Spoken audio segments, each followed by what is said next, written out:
Hello मेरे political science achievers, कैसे हैं आप सभी। आई होप आप सब बहुत अच्छे होंगे और मन लगाकर अपनी तैयारी कर रहे होंगे। दोस्तों, आज के इस वीडियो में हम बात करेंगे कि पॉलिटिकल साइंस के इंटरव्यू की तैयारी कैसे की जा सकती है एमपीपीएससी असिस्टेंट प्रोफेसर के लिए। तो दोस्तों, मैं कुछ आपके साथ अपने अनुभव वाले टिप्स शेयर करना चाहूँगी। आई होप कि इनसे आपको ज़रूर मदद मिलेगी। और दोस्तों, साथ ही साथ मैं उन सभी दोस्तों को कॉन्ग्रेचुलेट करना चाहूँगी जिन्होंने एमपीपीएससी असिस्टेंट प्रोफेसर का रिटर्न एग्ज़ाम क्लियर किया है।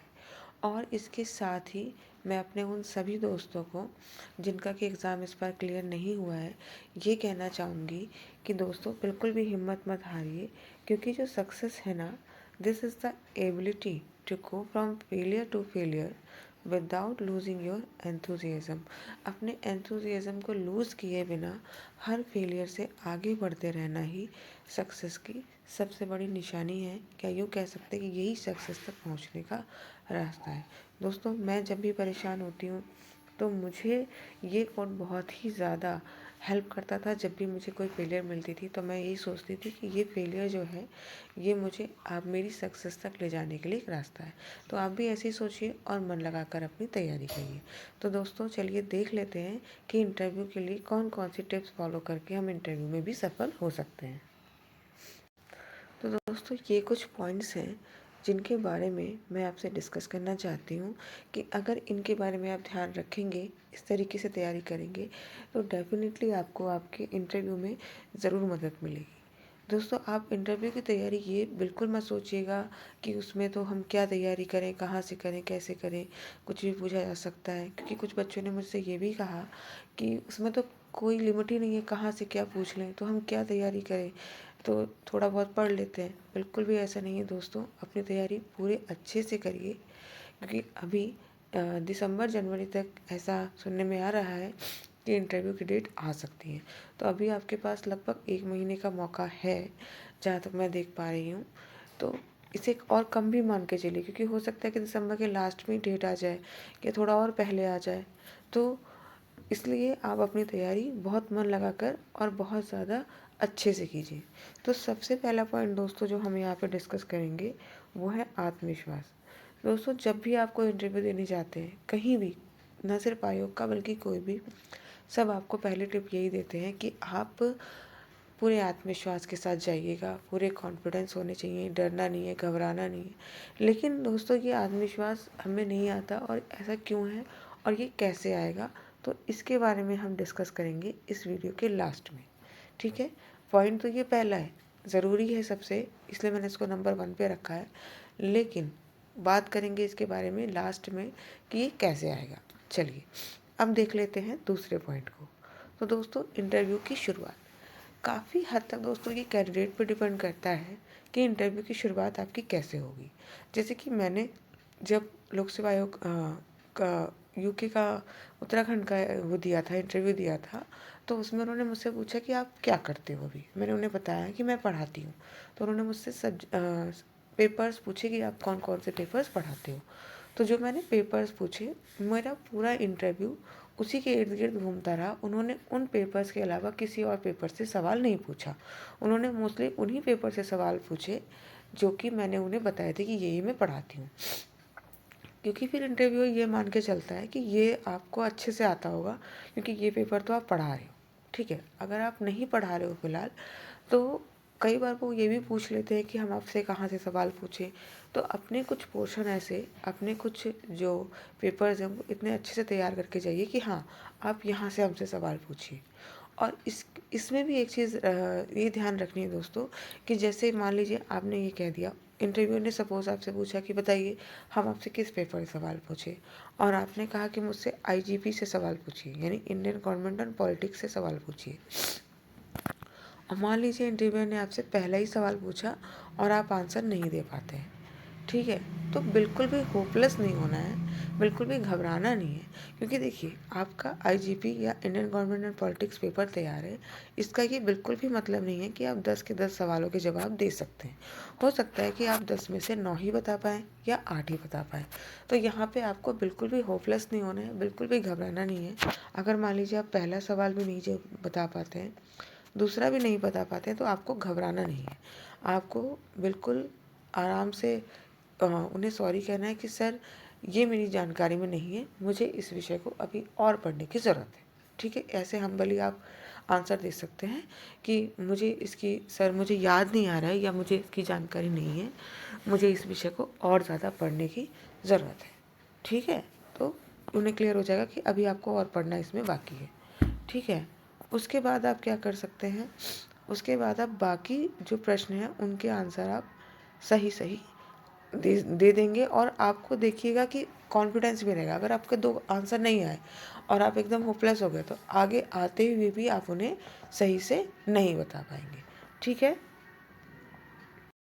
इस तरीके से दोस्तों कह सकते हैं कि कुछ हद तक इंटरव्यू की शुरुआत करना हमारे अपने हाथ में होगा कि हम किस तरीके से अपने इंटरव्यू को किस ओर ले जा सकते हैं, किस ओर मोड़ सकते हैं।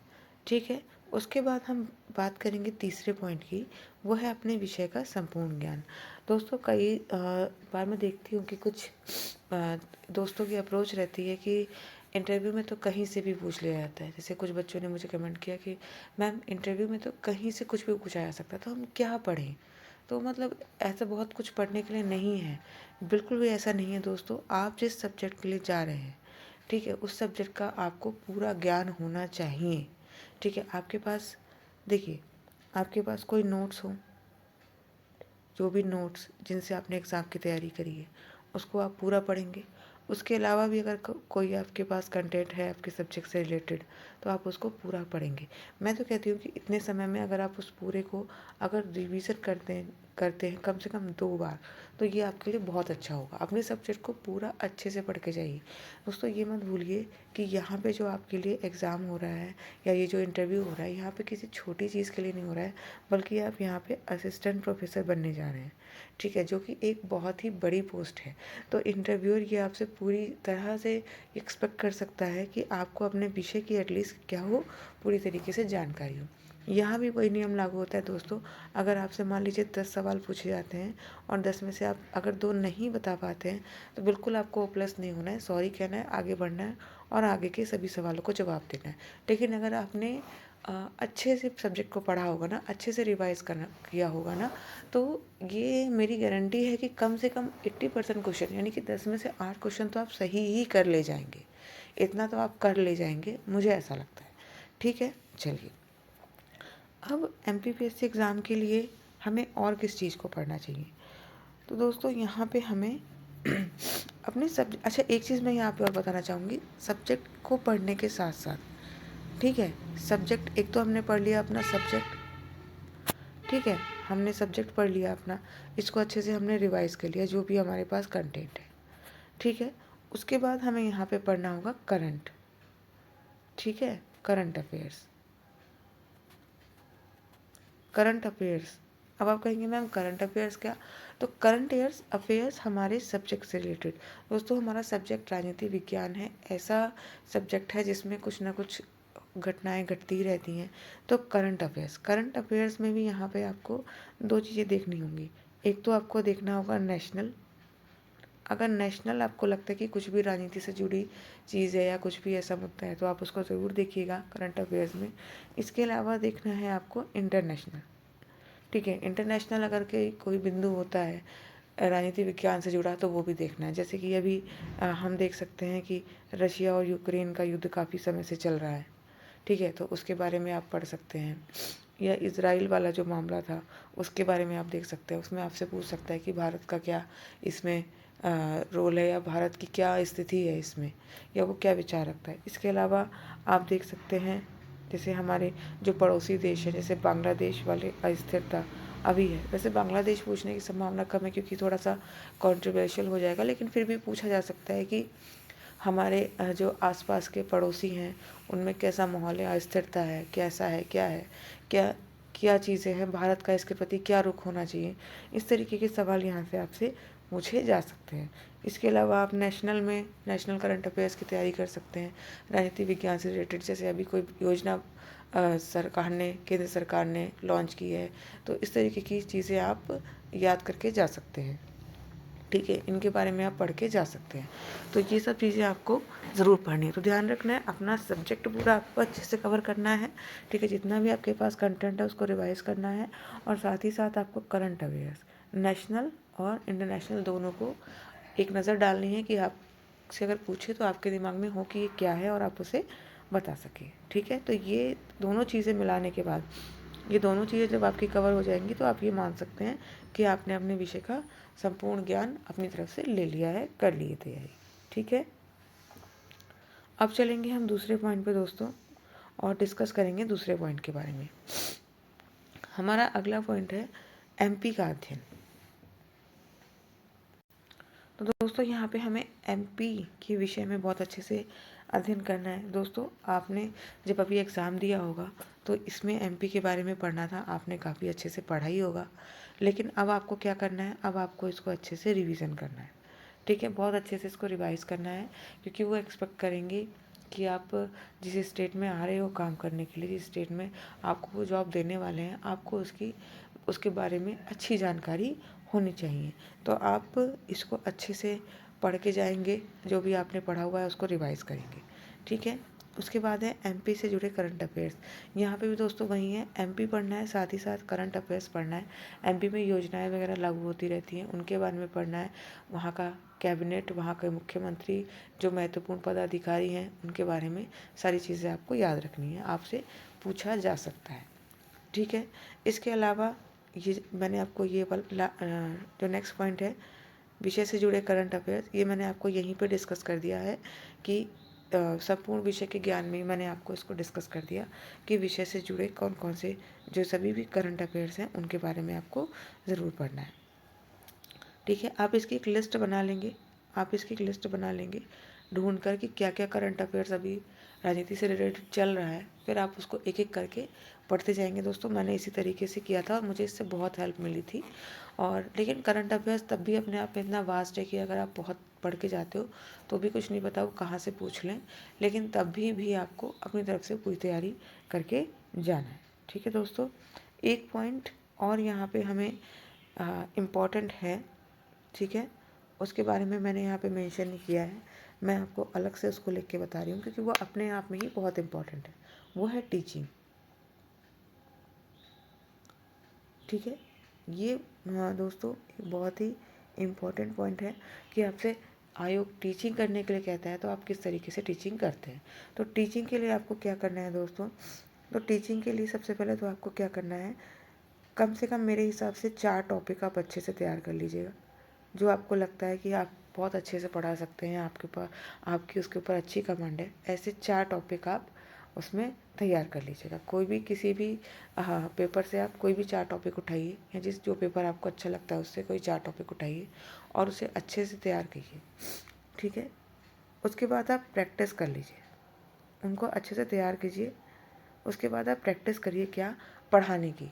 अगर आपके पास बोर्ड है तो बहुत अच्छी बात है, बोर्ड पर आप पढ़ाने की प्रैक्टिस कीजिए, ठीक है।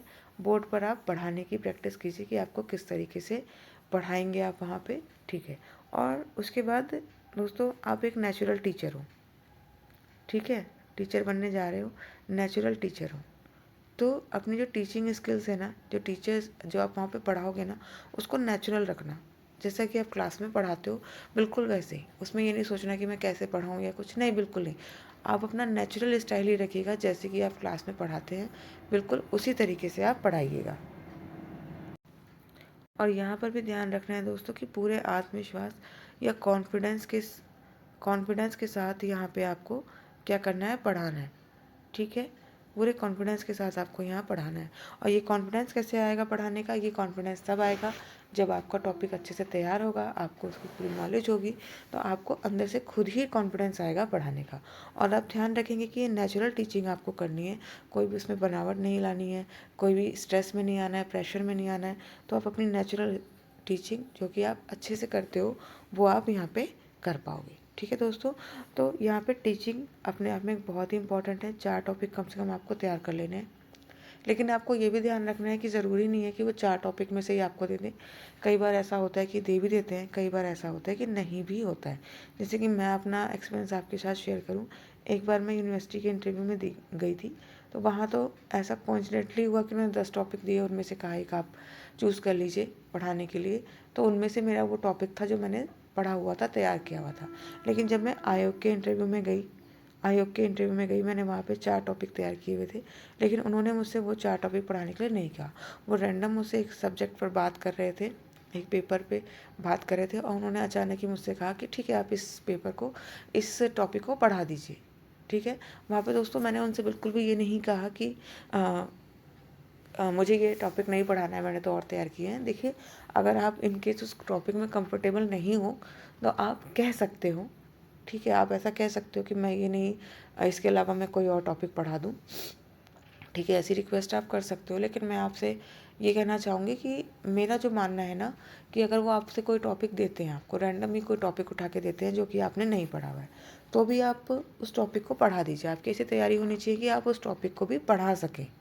ठीक है, मुझे लगता है कि कहीं न कहीं अगर आप टॉपिक चेंज करवाते हैं तो ये मैसेज जाता है कि अच्छा, आप ये वाले टॉपिक को नहीं पढ़ा पाओगे, मतलब आपको सेलेक्टेड टॉपिक चाहिए पढ़ाने के लिए। ठीक है, क्योंकि आप एक टीचर हो और आपके सामने कोई भी टॉपिक आ सकता है पढ़ाने के लिए। तो मुझे लगता है कि आपको फिर हर टॉपिक पढ़ाने के लिए तैयार रहना चाहिए। तो उन्होंने जब मुझे एक रैंडम ऐसी टॉपिक जिस पे वो डिस्कस कर रहे थे, बात कर रहे, सवाल पूछ रहे थे, अचानक उन्होंने मुझसे कहा कि आप इसको पढ़ा दीजिए। तो मैंने उसी टॉपिक को बोर्ड पे जाके पढ़ाना शुरू कर दिया, जो कि एक अच्छा इम्पैक्ट होता है मेरे हिसाब से। ठीक है, तो आप ये कर सकते हैं कि अच्छे से अपनी तैयारी करेंगे तो ये चीज़ आप कर सकते हैं। ठीक है दोस्तों, इस तरीके से आपको टीचिंग की तैयारी करनी है। इसके अलावा बोर्ड एथिक्स तो आपको आई थिंक पता ही होंगे कि आपको जब भी रब करना है तो डस्टर से रब करना है, हाथ से नहीं करना है। और लास्ट में आपको ब्लैक बोर्ड को रब करके, मतलब पूरा मिटा के ही आना है अगले के लिए। ये नहीं कि आपने उस पर पढ़ाया ऐसे छोड़ के चले आए आप। ठीक है, और इसके अलावा जैसे ही आप बोर्ड पे पढ़ाने जाओगे तो आप डेट डालोगे, अपना टॉपिक लिखोगे। ठीक है, ये कर्टसी होती है, ये एथिक्स तरीके से होता है बोर्ड का, जो आपको पढ़ाने से पहले करना है। ठीक है, तो ये सब चीज़ें तो आपको पता ही होंगी, और फिर भी मैंने डिस्कस कर दी, आप चीज़ें ध्यान में रखेंगे। ठीक है, अब हम अपने आते हैं अपने लास्ट, या कह सकते हैं फर्स्ट टॉपिक पर, जिसके बारे में हमने डिस्कस किया था कि ये सबसे पहला टॉपिक है, पर इसे हम पढ़ेंगे अंत में। ठीक है, इस पर हम लास्ट में डिस्कस करेंगे। दोस्तों, हमें जब भी हम इंटरव्यू की बात करते हैं ना, सभी हमें कहते हैं कि आप पूरे आत्मविश्वास के साथ जाना। पूरा आत्मविश्वास होना चाहिए, पूरा कॉन्फिडेंस होना चाहिए, और आपको घबराना बिल्कुल भी नहीं है। ठीक है, तो ये सारी चीज़ें मैंने आपसे कहा था कि कैसे होंगी। तो दोस्तों, एक चीज़ हमेशा ध्यान रखिएगा, अगर आपको आपके सब्जेक्ट का पूरा अच्छे से नॉलेज होगी, ठीक है, जो भी आपको पढ़ना है अच्छे से आपने पढ़ रखा है, ठीक है, पूरा आपने अच्छे से रिवाइज़ किया हुआ है, अच्छे से पढ़ा हुआ है, तो इसका कॉन्फिडेंस दोस्तों यहाँ पे दिखाई देगा। आपको एक कॉन्फिडेंस होगा कि हाँ, मैंने अच्छे से पढ़ा हुआ है, और 10 में से कम मैं 8 सवालों के जवाब तो दे ही सकता हूँ या दे सकती हूँ। जब ये कॉन्फिडेंस आपके अंदर होगा ना दोस्तों, तो वो आपके चेहरे पे दिखेगा, तब वो आत्मविश्वास आपको दिखेगा। और थोड़ा सा आपको मेहनत करनी पड़ेगी यहाँ पे, कि आपको ये याद रखना पड़ेगा कि सामने जो इंटरव्यू लेने बैठा है वो भी कभी हमारे जैसा ही एस्पिरेंट रहा होगा, और ये मान के चलिए कि वो भी आपकी क्लास के बच्चे हैं जो आपसे सवाल पूछने वाले हैं और आपको जवाब देना है होंगे। ठीक है, बिल्कुल भी ये मत मान के चलेगा कि अरे इंटरव्यूअर है, पता नहीं क्या पूछ लेगा, इस तरीके से बिल्कुल भी नहीं। इंटरव्यूअर भी जो बैठे होते हैं ना, वो भी बहुत सपोर्टिव होते हैं, वो भी पूरी कोशिश करते हैं कि बच्चा कंफर्टेबल हो, क्योंकि वो भी इस जर्नी से गुजरे हैं और वो भी जानते हैं कि इनको थोड़ी सी सपोर्ट की ज़रूरत है। वो भी पूरी सपोर्ट करते हैं, कोशिश करते हैं कि बच्चा कंफर्टेबल हो, जवाब दे पाए। ठीक है, तो ये चीज़ हमेशा ध्यान में रखनी है। और ये जब आप सारी तैयारी करके जाएंगे ना अच्छे से, ये सब अच्छे से पढ़ के जाएंगे, इसके साथ ही जो मैंने एक पॉइंट और डिस्कस किया टीचिंग वाला, तो देखिएगा आपके अंदर जो कॉन्फिडेंस है ना, वो अपने आप ही आएगा। तो अच्छे से अपनी तैयारी जब आप करिए, और साथ ही 2-3 टिप्स ये ध्यान में रखिए कि सामने बस ये सोच लीजिए मन में कि मैं तो इंटरव्यू देने जाती हूँ ना दोस्तों, जब भी जाती थी तो मैं यही ध्यान रख लेती थी कि वो मेरी क्लास के स्टूडेंट होंगे जिन्हें मुझे सिंपली जवाब देना है, उनके सवाल कुछ डाउट्स आएंगे जिन्हें मुझे क्लियर करना है। ये मैं अपने मन में सोच के जाती थी दोस्तों। प्लीज़ कोई भी इसको अदरवाइज़ मत ले, अपने आप को बूस्टअप करने के लिए, क्योंकि देखिए ये नेचुरल है कि जब हम इंटरव्यू देने जाते हैं तो थोड़ा तो हम अंदर से डरते हैं, थोड़ा नर्वस होते हैं। इट्स ओके, उसके लिए कोई प्रॉब्लम नहीं है। हमें उस नर्वसनेस को और उस डर को बस अपने अंदर रखना है, उन्हें नहीं दिखाना है कि हाँ मुझे डर लग रहा है आपसे, उन्हें पूरा कॉन्फिडेंस दिखाना है। वो इस चीज़ से बड़ा इम्प्रेस हो जाते हैं कि अरे ये बंदा तो डर ही नहीं रहा है बिल्कुल, इसको तो बहुत अच्छे से ही सारे जवाब दे रहा है। ठीक है, तो कॉन्फिडेंस एक बहुत ही महत्वपूर्ण चीज़ है दोस्तों, जो आपको लेके जाना है। ठीक है, तो दोस्तों मैंने अपनी तरफ से जो मुझे इम्पोर्टेंट पॉइंट्स लगे, जो भी इम्पोर्टेंट टिप्स लगी कि मैं अपने सारे अचीवर्स को इंटरव्यू को फेस करने के लिए, उसको क्रैक करने के लिए दे सकती हूँ, मैंने दी। अगर आपको मेरा ये प्रयास अच्छा लगे दोस्तों, तो आप मुझे कमेंट में ज़रूर बताइएगा, वीडियो को लाइक कीजिएगा और वीडियो को शेयर कीजिएगा, क्योंकि ताकि उन बच्चों तक भी पहुँच सके जो कि जिन्हें की इसकी ज़रूरत है। अगर किसी एक भी बच्चे को इससे मदद मिलती है या उसका सिलेक्शन होता है दोस्तों, तो मैं समझूंगी कि मेरी सुबह सुबह उठ के वीडियो बनाने की जो मेहनत है वो सफल हो गई। ठीक है, और मैं पूरी कोशिश करती हूँ कि आप लोग को इससे बिल्कुल मदद मिले। और अगर आपको इससे मदद मिले दोस्तों, तो लाइक कीजिएगा और अपने दोस्तों के साथ शेयर कीजिएगा, ताकि और लोगों तक भी पहुँचे। और मेरी शुभकामनाएं हैं सभी, एक बार फिर से उन कैंडिडेट के साथ जो सफल हुए हैं, मेरी शुभकामनाएं हैं कि आप सब इंटरव्यू भी क्रैक करें। चलिए दोस्तों, मैं मिलती हूँ आपसे नेक्स्ट वीडियो में एक नए टॉपिक के साथ। तब तक ऑल द वेरी बेस्ट। मन लगाकर तैयारी कीजिए और अपने सपनों को पूरा कीजिए। ऑल द वेरी बेस्ट दोस्तों।